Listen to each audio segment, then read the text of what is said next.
People expect wedding day disasters to involve rain, a torn dress, maybe a drunken uncle, not your future husband naked in bed with your best friend. I didn't scream, I didn't even gasp. I stood in the doorway, bouquet in hand, watching his back curve over hers like a question mark. She laughed, he groaned.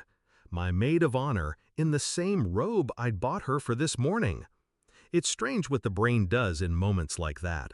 I noticed the champagne glass on the nightstand, my grandmother's pearls tangled in the sheets, his hand gripping her hip, the same hand that had been holding mine 20 minutes earlier at the altar rehearsal.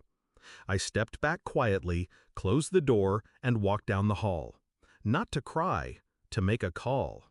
We'd met 3 years earlier. He was charming in that way that feels expensive. Always knew where to take me, what to say. He remembered the exact day I'd told him I wanted a small, intimate wedding, or at least he'd pretended to. He proposed under a canopy of lights, surrounded by both our families. I thought it meant he was proud of me. Now I know it meant he was performing. I should have seen the signs. The late-night texts he tilted away from me. The way she insisted on helping with every wedding detail. The secretive smiles they exchanged when they thought I wasn't looking. But love makes you complicit in your own blindness. That morning, I'd walked into the bridal suite ready to marry him. By the afternoon, I was ready to ruin him. I didn't run to my mother. I didn't tell the bridal party. I called his parents. I told them to come to the suite, that it was urgent, that they'd want to see it with their own eyes. Then I called his grandparents, his sister, his cousin who'd flown in from New York.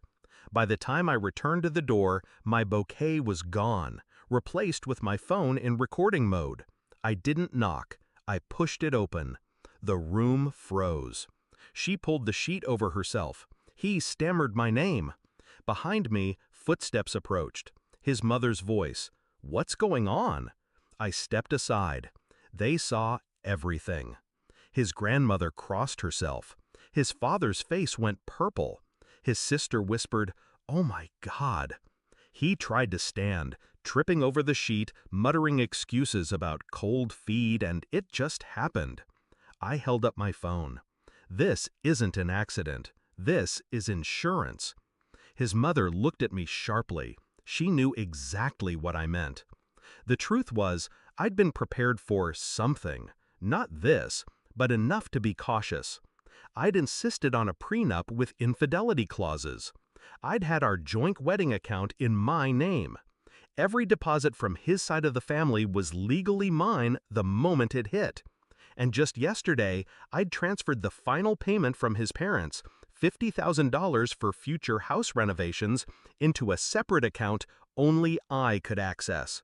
While they argued in the suite, I spoke over them, calm and deliberate. "I'll be calling the venue. The wedding's off.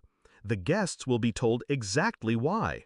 You can decide if you want to face them together or alone." His father turned to him. "Is this true?" My ex-fiancé dropped his head. Didn't answer. His mother's eyes filled with tears, but not for me, for the shame. I kept going. "The prenup says if you cheat before the wedding, you owe me everything in the joint account. That's already handled. I'm also sending this recording to the officiant, just so there's no confusion about why you didn't show up." His grandmother sat down on the bed, the same bed they'd been in, and whispered, "Lord have mercy." No one moved. No one defended him. Finally, he dropped to his knees, not out of love, out of desperation. "Please, don't do this. We can talk." I looked down at him, the man who'd promised forever and couldn't keep his zipper closed for 24 hours. "You already did this," I said. "I'm just finishing it."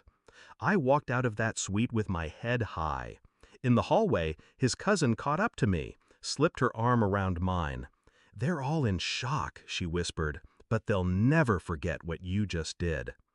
At the venue, I told the coordinator to send the guests home. No drama, no tears. Just facts. By nightfall, my phone was flooded with messages. Some from friends who'd heard, some from family members apologizing for him. I didn't answer a single one. The next week, the prenup payout hit my account. I booked a trip to Italy. I posted pictures of the Amalfi Coast while he tried to explain himself to anyone who'd listen. Do I regret not marrying him? No. I regret almost marrying him. I regret the years I spent believing his rehearsed lines, mistaking performance for love.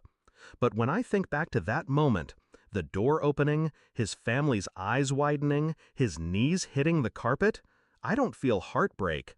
I feel symmetry. Because on the day he tried to humiliate me in secret, I made sure his whole world saw the truth. And that's the kind of wedding memory you never